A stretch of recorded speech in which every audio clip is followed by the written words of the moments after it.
Selamat malam, Bapak Ibu Saudara jemaat yang terkasih di dalam Tuhan Yesus Kristus. Puji Tuhan, hari ini kita akan mengakhiri pembahasan kitab Nehemia pasalnya yang ketiga. Seperti yang sudah kita jalani selama beberapa minggu, selain kita sudah membahas secara keseluruhan apa yang sudah terjadi di pasal yang ketiga, kita juga sudah membahas 9 pintu gerbang Yerusalem, yaitu pintu gerbang domba, pintu gerbang ikan, pintu gerbang lama, pintu gerbang lebak, pintu gerbang sampah, pintu gerbang mata air, pintu gerbang air, pintu gerbang kuda, dan minggu yang lalu kita sudah membahas pintu gerbang timur. 9 makna rohani dari pintu gerbang ini. Dan hari ini kita akan memasuki pintu gerbang yang terakhir, yaitu pintu gerbang pendaftaran. Mari kita membaca ayatnya. Nehemia pasal yang ketiga, ayat yang ke-31. Di sampingnya, Malkia, seorang tukang emas, mengadakan perbaikan sampai pada rumah para budak di Bait Allah dan para pedagang di depan pintu gerbang pendaftaran dan sampai pada kamar atas di penjuru. Berbahagialah setiap kita yang hatinya haus dan lapar akan kebenaran firman Tuhan dan memiliki kerinduan untuk mentaati kebenaran-kebenaran firman Tuhan. Karena mereka tidak akan tersesat, mengingat firman Tuhan adalah pelita bagi setiap kita orang percaya. Mari kita berdoa sebelum kita memulai renungan malam hari ini dan juga mengangkat doa-doa kita ke hadapan Tuhan. Bapa, sekali lagi kami mengucap syukur untuk kemurahan hati-Mu di mana kami kembali dikumpulkan untuk kami boleh bersama-sama mendengarkan sabda-Mu ya Tuhan. Kami berdoa memohon anugerah-Mu untuk melembutkan hati setiap kami supaya ketika firman Tuhan itu ditabur boleh bertumbuh dan berbuah-buah bagi kemuliaan nama-Mu. Tuhan, bukakan telinga dan mata kami ya Tuhan untuk kami boleh berjumpa dan mengalami Engkau melalui kebenaran firman Tuhan saat ini. Sucikan dan kuduskan setiap kami, layakkan setiap kami untuk memasuki hadirat-Mu yang maha mulia, maha kudus, dan maha suci ya Tuhan. Terima kasih, di dalam nama Yesus kami berdoa dan mengucap syukur. Sama-sama katakan, amin. Bapak Ibu Saudara, jumlah penduduk satu negara terus-menerus berubah dari waktu ke waktu, hari demi hari, jam demi jam, bahkan detik demi detik. Ada yang meninggal, ada yang lahir, ada juga yang berpindah dari satu negara ke negara yang lain. Oleh sebab itu, penting bagi satu negara untuk mengadakan sensus atau pendaftaran ulang, supaya mereka tahu seberapa banyak penduduk yang ada.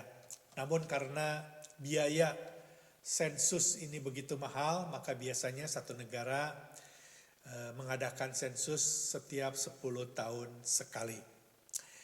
Mungkin inilah yang pernah terjadi di Yerusalem ketika pemerintah setempat hendak mendata penduduknya di pintu gerbang pendaftaran atau yang kita kenal juga sebagai pintu gerbang sensus atau dalam terjemahan lainnya sebagai pintu gerbang pemeriksaan atau pintu gerbang penjagaan seperti yang dituliskan di dalam kitab Nehemia pasal yang ke-12 ayat yang ke-39. Pintu gerbang ini ada kemungkinan dikenal sebagai pintu gerbang penjagaan. Terletak di sekitar Bait Allah, di sudut timur laut Yerusalem. Setiap orang yang akan memasuki Yerusalem harus kembali didata. Apakah namanya tercatat di buku pendaftaran atau tidak. Apakah makna rohani yang bisa kita dapatkan dari pintu gerbang pendaftaran ini atau pintu gerbang pemeriksaan atau pintu gerbang sensus atau penjagaan ini? Dan karena letaknya berdekatan dengan bait suci, ya itu tempat di mana Allah hadir di Yerusalem, maka pintu gerbang pendaftaran ini memiliki makna rohani yaitu sebagai pintu gerbang sorga, yang mana di sanalah buku kehidupan ditempatkan. Saya ingin mengajak Bapak Ibu Saudara untuk membuka yang ayat-ayat yang berkaitan dengan pintu gerbang kehidupan yang dituliskan dalam Kitab Wahyu pasalnya yang ke-21. Kitab Wahyu pasal yang ke-21 kita akan membaca beberapa ayat yang berkaitan. Ya, nanti Bapak Ibu Saudara bisa membaca secara keseluruhan. Saya akan membacakan ayatnya yang pertama. Lalu aku melihat langit yang baru dan bumi yang baru, sebab langit yang pertama dan bumi yang pertama telah berlalu, dan laut pun tidak ada lagi. Dan aku melihat kota yang kudus, Yerusalem yang baru, turun dari sorga, dari Allah, yang berhias bagaikan pengantin perempuan yang berdandan untuk suaminya. Ayat yang ketiga, lalu aku mendengar suara yang nyaring dari tahta itu berkata, lihatlah, kemah Allah ada di tengah-tengah manusia dan ia akan diam bersama-sama dengan mereka. Mereka akan menjadi umatnya dan ia akan menjadi Allah mereka. Dan ia akan menghapus segala air mata dari mata mereka dan maut tidak akan ada lagi. Tidak akan ada lagi perkabungan atau ratap tangis atau duka cita sebab segala sesuatu yang lama itu telah berlalu. Yang duduk di atas tahta itu berkata, lihatlah aku menjadikan segala sesuatu baru dan firman-Nya. Tuliskanlah karena segala perkataan ini adalah tepat dan benar. Ayat yang ke-6, firman-Nya lagi kepadaku, semuanya telah terjadi. Aku adalah Alfa dan Omega, yang awal dan yang akhir. Orang yang haus akan kuberi minum dengan cuma-cuma dari mata air kehidupan. Ayat yang ke-7, barang siapa menang, ia akan memperoleh semuanya ini, dan aku akan menjadi Allahnya, dan ia akan menjadi anakku. Saya akan loncat ke pasal yang ke-21 ayat yang ke-27. Tetapi tidak akan masuk ke dalamnya sesuatu yang najis, atau orang yang melakukan kekejian atau dusta, tetapi hanya mereka yang namanya tertulis di dalam kitab kehidupan anak domba itu. Bapak Ibu Saudara, kita tahu bahwa kitab Wahyu dibagi menjadi dua bagian besar, di mana bagian pertama yang dituliskan oleh Yohanes ini di Pulau Patmos itu memang sudah terjadi, karena sesungguhnya kitab Wahyu dituliskan sebagai kitab penghiburan pada zaman penganiayaan di zaman permulaan, ya, di mana gereja mula-mula berada. Pada zaman memasuki para rasul akan menyelesaikan tugas-tugasnya, penganiayaan terhadap orang Kristen terjadi begitu hebat, sehingga Tuhan memelihara Yohanes sebagai murid Yesus yang paling panjang umurnya untuk menuliskan kitab penghiburan, yaitu kitab Wahyu, kepada jemaat yang saat itu sedang mengalami penganiayaan. Tetapi selain berisi tentang hal-hal yang sudah digenapi, ada juga bagian penghiburan yang akan digenapi. Nah, ini pasal yang ke-21 ini adalah bagian di mana yang akan digenapi. Jadi sekalipun orang-orang Kristen sedang menghadapi berbagai macam penganiayaan, Yohanes mengingatkan bahwa apa yang mereka alami tidak seberapa dibandingkan dengan apa yang mereka akan alami, di mana mereka akan tertulis, namanya akan tertulis di dalam kitab kehidupan, sehingga dia atau mereka yang saat itu memegang teguh janji Tuhan, memegang teguh imannya kepada Tuhan Yesus Kristus, namanya akan tercatat di dalam kitab kehidupan. Kehidupan sementara di dunia akan digantikan dengan kehidupan kekal yang tidak ada tangis, tidak ada sakit penyakit, yaitu di sorga, di Yerusalem baru, bersama dengan Bapa kita yang ada di sorga. Inilah pintu gerbang terakhir yang menentukan apakah akhirnya seseorang akan memasuki sorga atau tidak. Inilah makna rohani yang berkaitan dengan pintu gerbang pendaftaran, yaitu pintu gerbang yang ada tertulis di sana di kitab kehidupan anak domba, nama-nama orang yang memang diizinkan untuk masuk ke dalam kerajaan sorga. Pintu gerbang pendataan berada di sekitar bait suci di mana Allah hadir. Pintu gerbang sorga adalah tempat di mana pintu untuk memasuki hidup bersama-sama dengan Bapa kita yang ada di sorga untuk selama-lamanya. Dan kalau kita kembali kepada pembahasan 10 pintu gerbang, kita mulai dari pintu gerbang domba. Ya, Bapak Bapak Ibu Saudara mungkin masih ingat. Dan berputar berlawanan dengan arah jarum jam. Sesuai dengan apa yang dituliskan di dalam kitab Nehemia. Ketika kita membahas satu persatu pintu gerbang, Nehemia menuliskannya berbalik dengan arah jarum jam. Ya, dari pintu gerbang domba berputar berlawanan dengan arah jarum jam. Kita memulai kekristenan kita melalui pintu gerbang domba atau pintu keselamatan.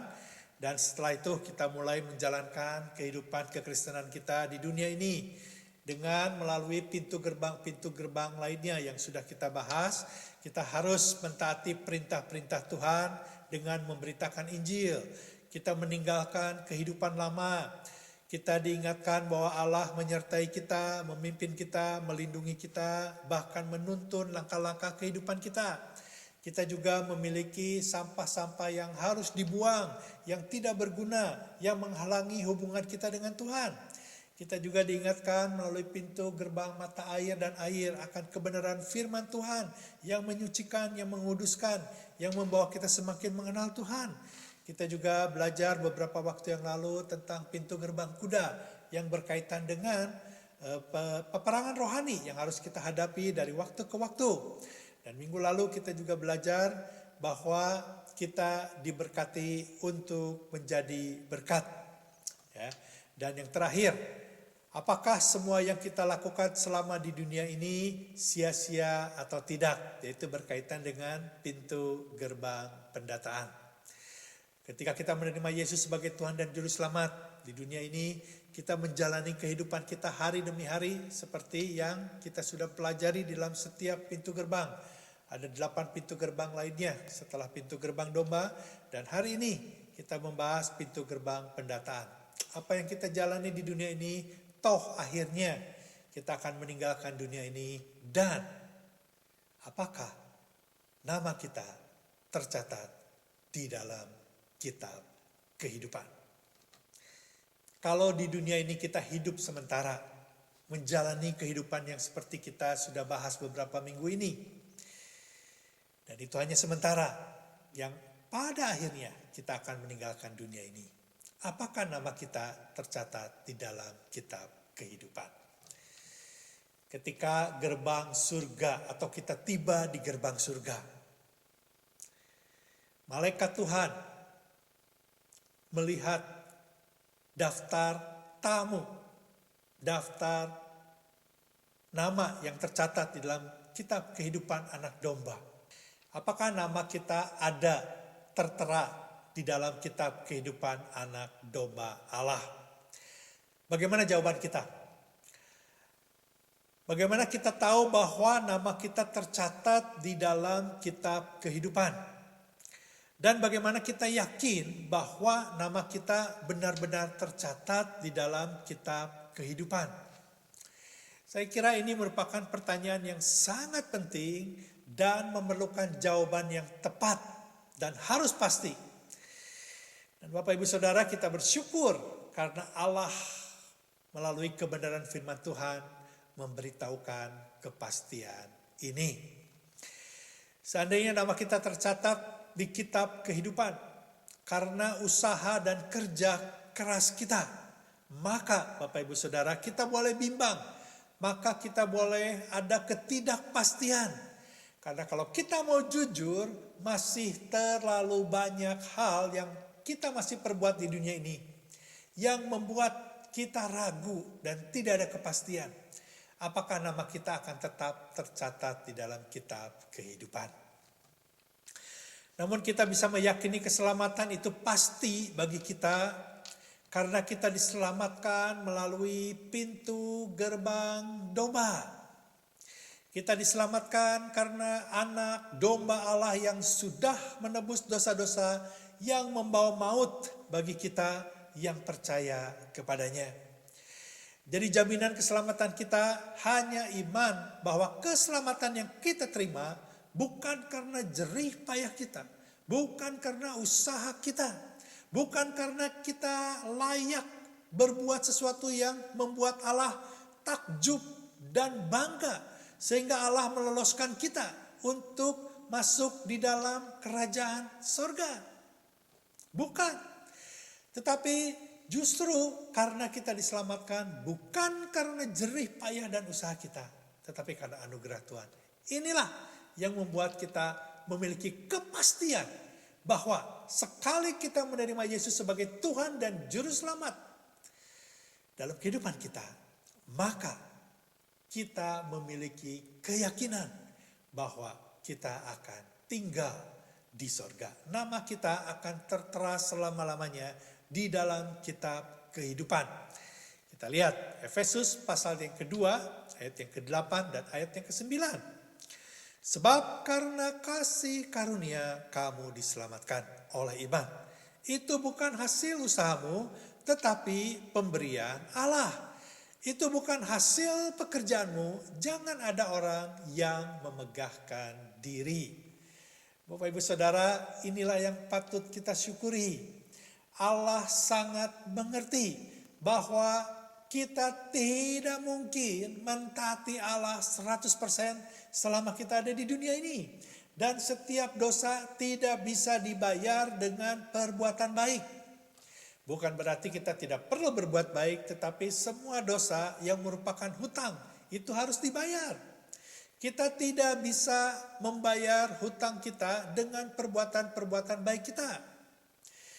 Hutang hanya bisa dilunasi oleh darah anak domba Allah. Ya. Inilah yang menjadi pegangan kita, yang membuat kita yakin ketika kita pertama kali memasuki pintu gerbang domba. Kita masuk menjadi warga negara Allah, menjadi warga negara sorga. Dan selama-lamanya kita akan menjadi warga negara sorga. Bagaimana kita tahu? Karena Alkitab menuliskan seperti itu. Bukan karena kita membaca di dalam kitab kehidupan secara kasat mata. Tetapi kita melihat dengan iman bahwa nama kita tercatat di dalam kitab kehidupan. Karena itu yang dijanjikan oleh Tuhan. Karena begitu besar kasih Allah akan dunia ini, maka setiap orang yang percaya kepadanya memperoleh kehidupan kekal. Allah datang bukan untuk menghakimi, tetapi untuk menyelamatkan orang berdosa. Inilah yang dimaksudkan oleh penulis Ibrani di dalam Ibrani pasal yang ke-11 ayat yang pertama. Ya, sebenarnya ayat ini berbicara tentang keselamatan. Ya, konteksnya berbicara tentang keselamatan. Ya, saya bacakan. Saya percaya Bapak Ibu Saudara sudah sangat hafal. Banyak dari antara kita yang sudah sangat hafal ayat ini. Tetapi saya ingin kembali Bapak Ibu Saudara mengingat bahwa ayat ini dituliskan sangat erat atau harus selalu dikaitkan dengan keselamatan kekal. Nama kita tercatat sebagai orang percaya, nama kita tercatat di dalam kitab kehidupan anak domba. Iman adalah dasar dari segala sesuatu yang kita harapkan dan bukti dari segala sesuatu yang tidak kita lihat. Pasal 1 sampai pasal 11 ini menceritakan tentang keselamatan. Ya, pasal yang ke-11 menuliskan tentang pahlawan-pahlawan iman. Mereka memegang teguh janji Tuhan. Mereka memegang erat. Mereka tetap terus berpegang teguh dan menjalankan iman mereka sampai mereka mati. Dan kita tahu ketika kita membaca orang-orang yang tertera di dalam pasal yang ke-11 ini, mereka sampai mati pun secara kasat mata, secara pengalaman jasmani mereka tidak mengalami apa yang Allah janjikan. Ya. Tetapi mereka melihat dengan iman bahwa apa yang Allah janjikan pasti akan terjadi. Oleh sebab itu kita tahu Bapak Ibu Saudara, kita paham mengapa mereka berjuang mati-matian untuk menjalankan perintah-perintah Tuhan. Karena mereka memiliki iman. Ya, mereka tahu bahwa di balik kehidupan ini ada kehidupan kekal. Dan mereka yakin bahwa ketika mereka meninggalkan dunia ini, nama mereka tercatat di dalam kitab kehidupan. Ini adalah iman. Kita melihat dengan iman ketika kita menerima Yesus sebagai Tuhan dan Juru Selamat, kita melihat dengan mata iman kita bahwa pada saat yang bersamaan malaikat Tuhan menuliskan nama kita di dalam kitab kehidupan anak domba Allah, yaitu Yesus Kristus. Ketika kita meninggalkan dunia ini, kita tiba di pintu gerbang sorga. Mereka mengizinkan kita masuk karena nama kita sudah tercatat di dalam kitab kehidupan.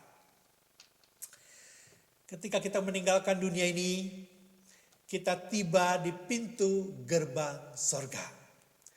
Dan kita diizinkan masuk. Karena nama kita tercatat di dalam kitab kehidupan anak domba Allah. Inilah iman. Sekalipun kita tidak melihat, tetapi kita percaya. Kita melihat dengan mata iman bahwa nama kita tercatat di dalam kitab kehidupan anak domba. Dengan demikian Bapak Ibu Saudara, kalau ada di antara Bapak Ibu Saudara jemaat sekalian yang bertanya kepada saya, apakah nama saya tercatat di dalam kitab kehidupan? Apakah jawaban saya? Pasti. Saya akan menjawab, ya, nama saya tercatat di dalam kitab kehidupan anak domba. Mengapa saya menjawab demikian? Berapa saya memiliki kepastian yang demikian? Dengan segala rasa pengucapan syukur dan dengan segala kerendahan hati, saya akan menjawab, saya memiliki kepastian nama saya dicatat di dalam kitab kehidupan. Bukan karena saya layak sehingga nama saya tercatat di dalam kitab kehidupan. Bukan karena saya mampu melakukan apa yang Tuhan kehendaki 100%. Sehingga nama saya bisa tercatat di dalam kitab kehidupan. Bukan. Tidak ada yang bisa saya banggakan.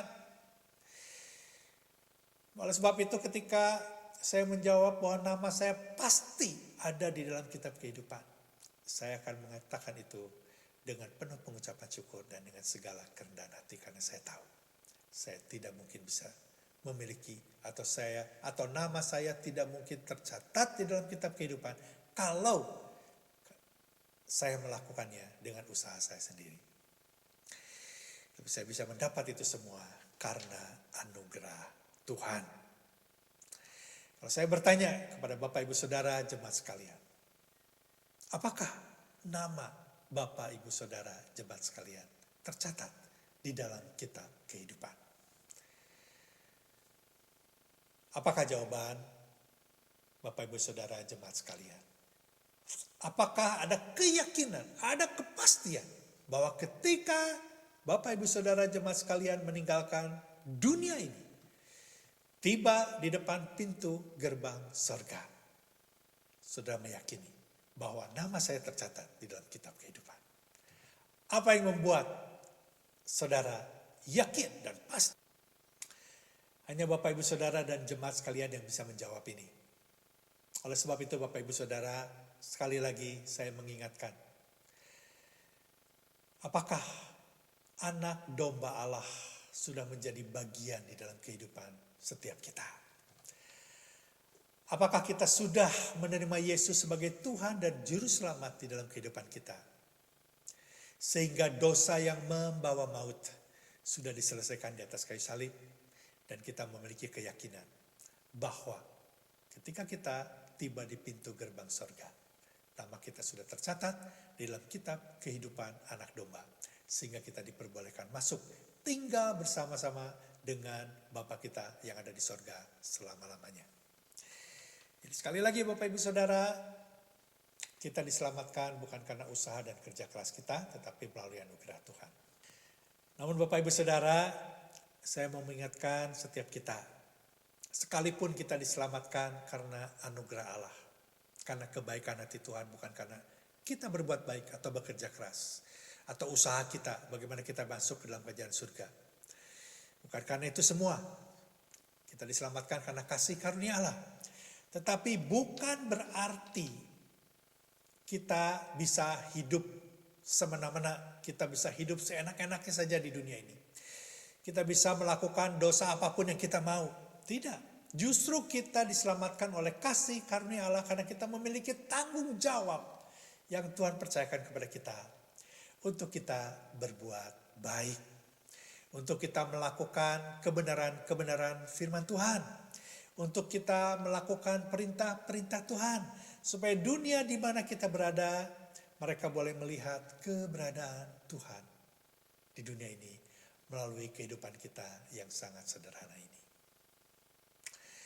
Jangan pernah berpikir, Bapak Ibu Saudara, karena kita diselamatkan melalui anugerah Allah, maka kita bisa hidup seenak-enaknya dan berbuat dosa semena-mena seperti yang kita mau. Allah adalah adil. Kalau Allah menghukum orang yang belum percaya dan masuk penjara, jangan berpikir kalau kita berbuat dosa, Allah tidak menghukum kita dan masuk di dalam penjara. Setiap dosa harus dibayar. Kita akan dipermalukan karena kita berbuat dosa. Oleh sebab itu Bapak Ibu Saudara, kita sudah membahas mulai dari pintu gerbang domba sampai pintu gerbang pendaftaran. Ada banyak hal selama di dunia ini harus kita kerjakan. Kerjakanlah dengan sungguh-sungguh. Nyatakan Tuhan di dalam kehidupan kita. Berbuatlah sebaik mungkin apa yang Allah perintahkan kepada kita. Berbuatlah kebaikan. Jadilah berkat. Biarlah nama Tuhan dimuliakan di dalam kehidupan kita sebagai orang-orang yang sudah tercatat namanya di dalam kitab kehidupan. Sekali lagi, jika ada di antara Bapak Ibu Saudara yang bimbang, yang tidak memiliki kepastian, apakah nama saya tercatat di dalam kitab kehidupan dan tidak ada kepastian ketika meninggalkan dunia ini, apakah kita akan bisa melewati pintu gerbang surga karena nama kita tercatat di dalam kitab kehidupan anak domba. Kalau memang belum dan masih bimbang, terimalah Tuhan Yesus Kristus sebagai Tuhan dan Juru Selamat di dalam hidup saudara. Akui dosa-dosamu di hadapan Tuhan. Terima Yesus sebagai Tuhan dan Juru Selamat dalam hidupmu. Maka secara otomatis nama saudara akan tercatat di dalam kitab kehidupan anak domba. Amin Bapak Ibu Saudara. Mari kita berdoa. Tuhan, saat ini kami mau bersatu hati berdoa bagi pelayanan online daripada Pastor Roy dan Ibu Grace, pelayanan mereka yang ada di gereja Korea yang ada di Toronto. Kami berdoa ya Tuhan agar Pastor Roy dan Ibu Grace boleh terus bersemangat dan tetap menyala-nyala di dalam menjalankan pelayanan mereka. Kami tahu ya Tuhan bukanlah hal yang mudah untuk melayani di tengah-tengah situasi pandemik seperti saat ini.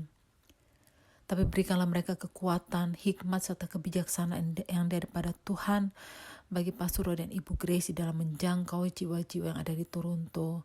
Dan berdoa agar pelayanan mereka boleh dapat menghasilkan banyak tuayan. Banyak orang-orang boleh mengaku bahwa Yesus adalah Tuhan dan Juru Selamat bagi hidup mereka. Berdoa juga Tuhan bagi kesehatan dan pelindungan-Mu bagi Pastor Roy dan Ibu Grace serta Elliot Gunarso, khususnya di tengah pandemik ini, biarlah mereka boleh dijauhkan dari mara bahaya. Dijauhkan dari sakit penyakit, khususnya dari tertularnya virus COVID-19 ini. Khususnya berdoa bagi kesehatan dari Pastor Roy ya Tuhan. Mari berikan balas kasihan-Mu. Kami berdoa Tuhan agar Pastor Roy boleh segera mendapatkan full recovery bagi kesehatannya. Sehingga pelayanannya boleh ia lakukan lebih maksimal lagi ya Bapa. Berdoa bagi pelayanan misi mereka juga Tuhan. Biarlah Tuhan boleh terus memimpin dan membuka jalan untuk semua misi mereka. Memberikan hikmat, memberikan kebijaksanaan di dalam menyebarkan kabar baik, menyebarkan kebenaran, menyebarkan Injil-Mu ya Tuhan. Sehingga dapat menghasilkan buah-buah dan banyak jiwa-jiwa yang dimenangkan dan diselamatkan melalui pelayanan mereka. Mari penuhi mereka dengan Roh Kudus-Mu ya Tuhan. Sehingga mereka boleh memiliki keberanian dan kemampuan di dalam melayani, mendapatkan penghiburan dan sukacita di tengah-tengah pelayanan mereka. Terima kasih ya Tuhan. Hanya dalam nama Yesus kami serahkan keluarga dan pelayanan daripada Pastor Roy Gunarso. Haleluya. Amin. Bapa kami di surga, Bapa yang peduli dan setia, terima kasih atas penyertaan-Mu dan pemeliharaanmu selama ini kepada kami semua. Bapa, kami kembali datang kepadamu memohon belas kasihan dan campur tanganmu untuk anak-anak muda kami. Tolonglah mereka di dalam kehidupan, di dalam sekolah, pekerjaan, dan antar hubungan mereka. Kami rindu agar mereka bisa mempunyai hubungan pribadi denganmu, agar mereka dapat selalu mendekat dan berharap kepadamu. Tuhan, tolong berikan mereka hikmat untuk dapat mengetahui apa yang penting, murni, dan bernilai menurut pandanganmu. Dan berikan mereka kekuatan, ketabahan, dan kesetiaan untuk bisa menjadi pelaku firman-Mu. Kuatkan dan tambahkanlah iman mereka untuk bisa bertumbuh semakin kuat dan dewasa di dalam-Mu. Tuhan, jauhkanlah mereka dari jerat dan keinginan hawa nafsu dan daging yang membawa kehancuran dan maut. Jauhkanlah mereka dari jeratan pengaruh narkoba yang banyak beredar, dari pergaulan seks bebas, dari ajaran-ajaran palsu yang bertentangan dengan kebenaran-Mu. Kami mohon belas kasihan-Mu untuk membawa anak-anak muda ini kembali ke jalan-Mu, jika mereka sudah tersesat atau keluar jalur. Ampunilah mereka, Tuhan. Ampunilah dosa-dosa mereka. Kasihanilah mereka, Tuhan, kami mohon. Kami rindu agar anak-anak muda ini bisa menjadi garam dan terang dunia. Kami rindu agar anak-anak ini bisa mengalami kebangkitan rohani dan mempunyai semangat yang berkobar-kobar dalam melayani-Mu. Kami rindu agar mereka dapat memanfaatkan energi dan masa muda mereka untuk memperlebar kerajaan-Mu.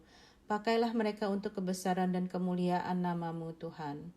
Tuhan, Engkau tahu kebutuhan per masing-masing mereka. Kebutuhan mereka dalam mendapatkan pekerjaan bagi yang sedang mencari pekerjaan, kebutuhan mereka untuk mempunyai kesehatan mental yang baik bagi mereka yang sedang mengalami depresi atau masalah emosi lainnya, kebutuhan untuk mempunyai kesehatan fisik yang baik bagi mereka yang sedang sakit. Kami percaya bahwa apapun kebutuhan mereka, Engkau sanggup untuk memenuhinya, sesuai dengan kasih anugerah dan rahmat yang sudah Kau sediakan bagi setiap dari mereka. Kami serahkan seluruh kehidupan anak-anak muda ini ke dalam tangan-Mu. Terjadilah pada mereka sesuai dengan kehendak-Mu yang baik dan sempurna. Di dalam nama Tuhan Yesus Kristus kami berdoa dan mengucap syukur. Amin. Berdoa hari ini khususnya untuk rencana pembukaan kembali in-person service dari Host for Nation pada tanggal 20 Juni yang akan datang ya Tuhan. Kami berdoa khususnya berikan hikmat kepada para pemimpin dan pengurus untuk mereka menyiapkan persiapan untuk in-person service ya Tuhan, sehingga semuanya dapat dilakukan dan dijalankan dengan lancar dan penuh dengan kewaspadaan. Berdoa biarlah ada kesatuan hati di antara mereka ya Tuhan, sehingga satu dengan yang lain tetap saling bahu-membahu, tolong menolong untuk menyiapkan in-person service ini ya Tuhan. Kami juga berdoa untuk semangat dan visi yang baru dari para anggota pelayan-Mu ya Tuhan untuk melayani. Biarlah mereka mempunyai hati yang berkobar-kobar, jiwa yang membara ya Tuhan untuk melayani Engkau. Mereka tidak menjadi tawar hati setelah sepanjang tahun mungkin mereka tidak terbiasa untuk melakukan pelayanan kembali. Tuhan, kami minta biarlah Engkau berikan semangat dan visi yang baru sehingga mereka boleh melayani Engkau dengan setia. Kami berdoa ya Tuhan juga untuk kerinduan bagi mereka untuk menjangkau orang-orang yang baru, orang yang lama yang tidak bersedia hadir kembali. Tuhan, biarlah berikan semangat untuk melakukan itu semua ya Tuhan. Kami berdoa juga biarlah Roh Kudus-Mu diizinkan untuk berkarya dan bekerja di antara jemaat-Mu, sehingga nama-Mu dimuliakan, pekerjaan-Mu dibesarkan ya Tuhan, dan kemuliaan boleh terjadi atas-Mu. Tuhan, kami juga berdoa biarlah di dalam acara yang akan diadakan ini protection tetap terjaga ya Tuhan. Kau lindungi, Kau jagai dari bencana atau bahaya COVID ini ya Tuhan, sehingga jemaat-Mu boleh tetap berdoa in person, tidak kurang suatu apa karena perlindungan dan penjagaan-Mu sendiri. Terima kasih Tuhan, kami mengucap syukur dalam nama Tuhan Yesus. Amin. Ya Tuhan, malam ini kami berdoa Tuhan khususnya bagi anak-anak kami Tuhan. Kami berdoa Tuhan untuk perlindungan bagi mereka Tuhan, Dan Kau terus Tuhan yang menjagai mereka Tuhan, terutama pada saat mereka di sekolah.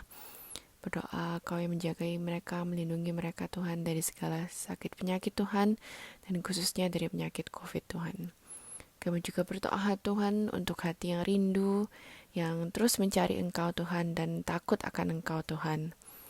Berdoa juga Tuhan supaya mereka mempunyai personal relationship dengan Engkau Tuhan. Berdoa Tuhan untuk Roh Kudus Tuhan yang selalu mengingatkan mereka Tuhan untuk selalu mencari Engkau dan untuk have a personal relationship with you Tuhan. Berdoa Tuhan pada masa saat ini juga Tuhan, Kau yang memperkuat iman mereka Tuhan. Berdoa untuk iman yang semakin bertumbuh dan juga semakin dewasa Tuhan. Dan berdoa supaya iman mereka kuat dan tidak terpengaruh dari hal-hal duniawi Tuhan. Berdoa supaya mereka bisa menjaga hati dan pikiran dari yang jahat dan buruk, terutama dari pergaulan mereka secara online Tuhan. Berdoa juga Tuhan untuk kekuatan untuk mengatasi stres dan pressure, terutama mungkin dari sekolah dan studi mereka Tuhan. Kau yang terus membimbing dan memberikan wisdom Tuhan, supaya mereka bisa mengatur waktu mereka dengan baik Tuhan. Berdoa juga Tuhan supaya mereka selalu merasa aman Tuhan di dalam kasih orang tua mereka. Berdoa juga untuk hubungan mereka yang baik dengan saudara-saudara mereka, dengan kakak, dengan adik, dan juga dengan orang tua mereka Tuhan. Kami juga berdoa Tuhan, Kau terus yang memberikan semangat Tuhan bagi mereka untuk mengikuti Sunday School meskipun saat ini secara online Tuhan. Berdoa supaya mereka enggak capek dan enggak bosan Tuhan. Kau terus Tuhan yang tanamkan Tuhan di hati mereka Tuhan, kehausan untuk lebih mengenal Engkau dan belajar lebih tentang Engkau Tuhan. Terima kasih Tuhan untuk anak-anak kami Tuhan. Kami serahkan Tuhan anak-anak kami Tuhan ke dalam tangan-Mu. Dalam nama Tuhan Yesus kami berdoa. Amin. Kami berdoa untuk leadership tim Expand. Terima kasih Tuhan untuk tim ini. Kami tahu di tengah-tengah kesibukan mereka mau menyediakan waktu untuk melayani sebagai leadership tim di Gereja Expand. Tuhan berikan hikmat, kesatuan kepada mereka. Dalam rencana kerja tahun 2021 ini, mereka bisa menjalankan visi dan misi gereja Expand sesuai dengan rencana dan kehendak Tuhan di setiap kampus yang ada, baik di Vancouver dan Calgary. Kiranya ada kerjasama yang baik juga dengan pastor-pastor di setiap kampus dan setiap jemaat, khususnya di dalam pertumbuhan iman dan menjangkau jiwa-jiwa yang belum mengenal Tuhan. Melalui gerejamu ini, biar nama Tuhan dipermuliakan dan boleh menjadi saluran berkat. Berdoa juga untuk financial team dalam mengelola keuangan. Tuhan berikan hikmat supaya mereka menggunakan keuangan gereja dengan penuh bijaksana. Kiranya melalui financial ini juga bisa membantu dan mensupport misi-misi yang sedang dijalankan oleh para misioneri di berbagai tempat. Berdoa untuk tim pelayanan di bagian worship, technical, guru-guru Sunday School yang rutin tiap minggu mereka persiapkan untuk pelayanan ibadah. Tuhan berikan kepada mereka tetap dengan penuh semangat, penuh sukacita, walaupun mereka melayani secara virtual. Tuhan berkati setiap mereka yang mengambil bagian di dalam pelayanan ini. Kiranya mereka boleh memberikan yang terbaik untuk kemuliaan Tuhan. Berdoa untuk pelayanan-pelayanan yang lain juga, baik di care group, di pelayanan doa, di Ibu-Ibu Esther Ministry. Biarlah kami sebagai tubuh Kristus saling memperhatikan, tolong-menolong, dan mendoakan teman-teman yang sakit dan juga dalam pergumulan. Pakai setiap kami Tuhan untuk mempergunakan kesempatan yang Tuhan berikan untuk mau melayani Tuhan. Terima kasih Tuhan. Dalam nama Tuhan Yesus kami berdoa. Amin. Bapa kami yang ada di dalam surga, Allah yang baik, Tuhan yang selalu sabar mendengarkan doa-doa kami. Terima kasih ya Bapa, Engkau datang di saat ini mendengarkan seru doa kami. Terima kasih ya Tuhan, kalau Engkau telah memberi hikmat kepada pemerintah, terutama di British Columbia selama pandemik ini, yang menuntun masyarakat dalam melakukan protokol dan peraturan kesehatan, sehingga dengan pertolongan-Mu, kami semua sehat dan dijauhkan dari COVID-19 sampai hari ini. Berita yang baik telah kami dengar bahwa gereja telah dibolehkan untuk mengadakan kebaktian lagi secara fisik. Kami mau bersyukur kepadamu, karena selama ini Engkau selalu menjaga kami, jemaat gereja House for All Nation, dan kami tetap di dalam iman kepercayaan kami kepadamu. Walaupun kami tiap minggu selama ini mendengar khotbah-khotbah secara virtual, kami tetap mengikut Engkau dengan setia. Mohon ya Tuhan, urapan baru dari surga, urapan dan hikmat marifat bagi setiap hamba-hambamu, Pastor Sony, Pastor Gagan, Pastor James, Pastor Obadiah, Pastor Eri, dan Pastor Daryl. Engkau memberikan confident kepada mereka, membuka kebaktian kembali dengan lebih sungguh-sungguh dan bersemangat. Tanggal 20 Juni nanti, rencana Gereja House for All Nation untuk memulai kebaktian kembali. Semua kampus akan memulai mengadakan kebaktian secara fisik. Tolong ya Bapa, siapkan para gembala di tiap kampus, biar semua bersemangat dan berapi-api kembali untuk membuka kampus-kampus mereka masing-masing. Baik International Campus di Coquitlam, Indonesian Campus, Calgary Campus, Mandarin Campus, dan International Campus di New West. Biarlah semua pastor House for All Nation penuh semangat untuk memulai menata kembali suasana gereja dan kebaktian minggu. Biarlah kami menyambut pembukaan gereja dengan penuh sukacita. Kami berdoa untuk regenerasi jemaat dan leaders saat opening gereja nanti. Diperbarui dan dibenahi. Biarlah jemaat kembali datang di kebaktian, penuh semangat yang baru, dengan hati yang haus dan lapar akan Tuhan.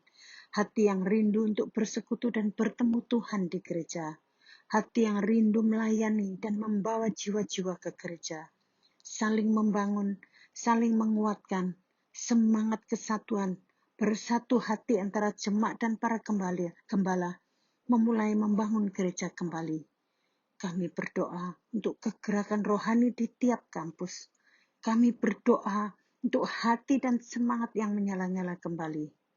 Leadership dibangun dan dibentuk kembali, penuh dengan sukacita dan hati yang menyala-nyala untuk melayani kembali. Biar terjadi pembangunan komitmen, penuh semangat, dan mulai lagi melayani dengan penuh dedikasi dan kesungguhan hati. Berkati para leaders dan juga ministry-ministry yang ada di gereja. Semua biar mulai berjalan kembali seperti semula. Bahkan lebih-lebih lagi dari sebelum ada pandemik.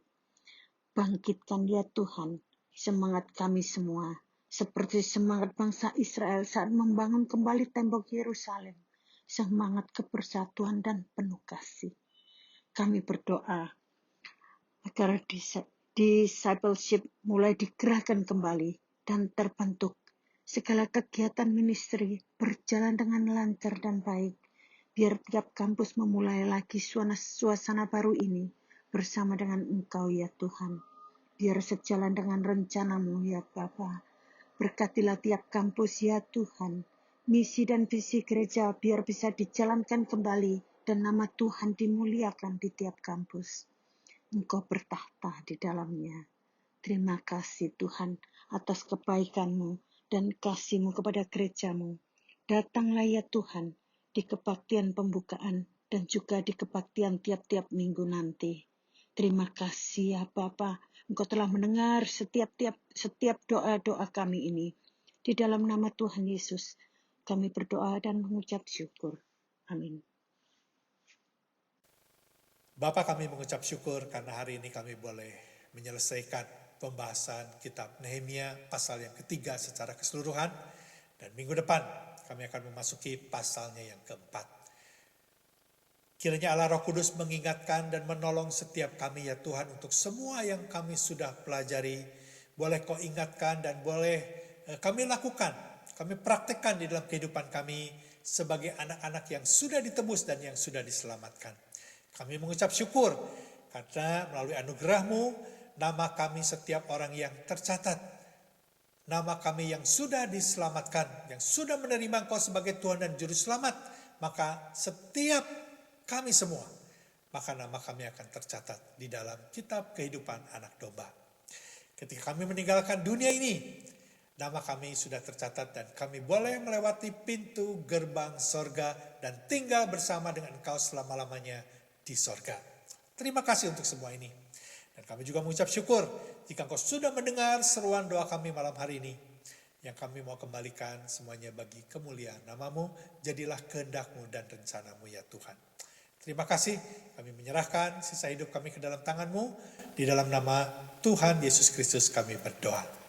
Amin. Selamat malam Bapak Ibu Saudara. Sampai jumpa hari Minggu jam 3 sore di dalam ibadah online via Zoom. Tuhan memberkati.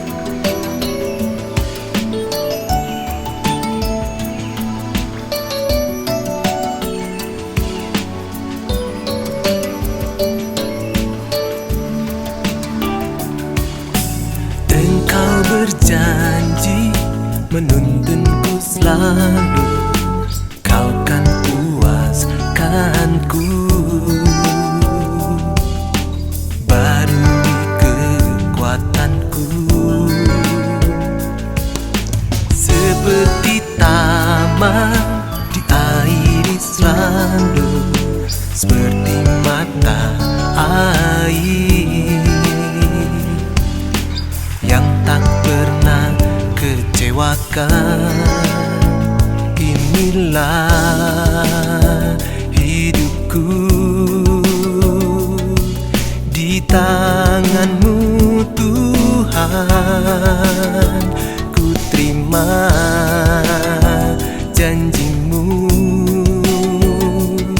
sebab besar kasih-Mu. Ku selalu berjalan bersama-Mu Yesus, betapa indahnya hidup di dalam-Mu.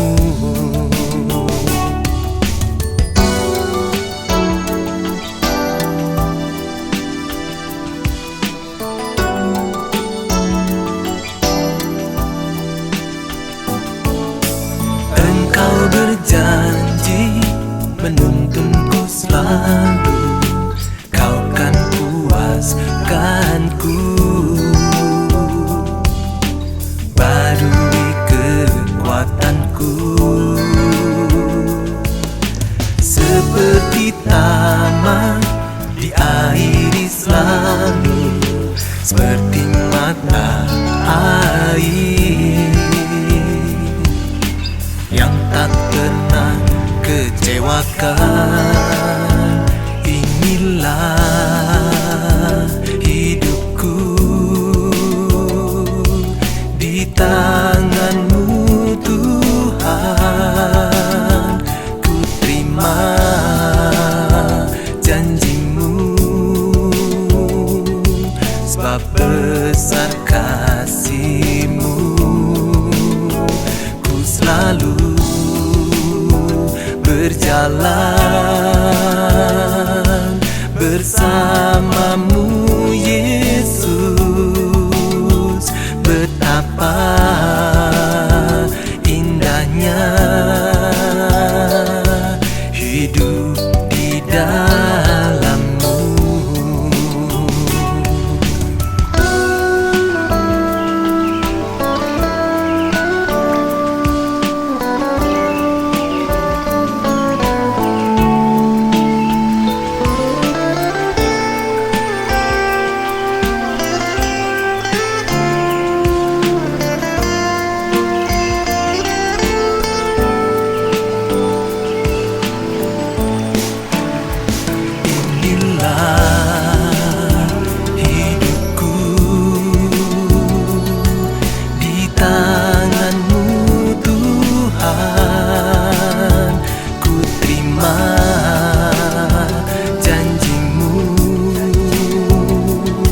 Sebab besar kasih-Mu, ku selalu berjalan bersama-Mu Yesus, betapa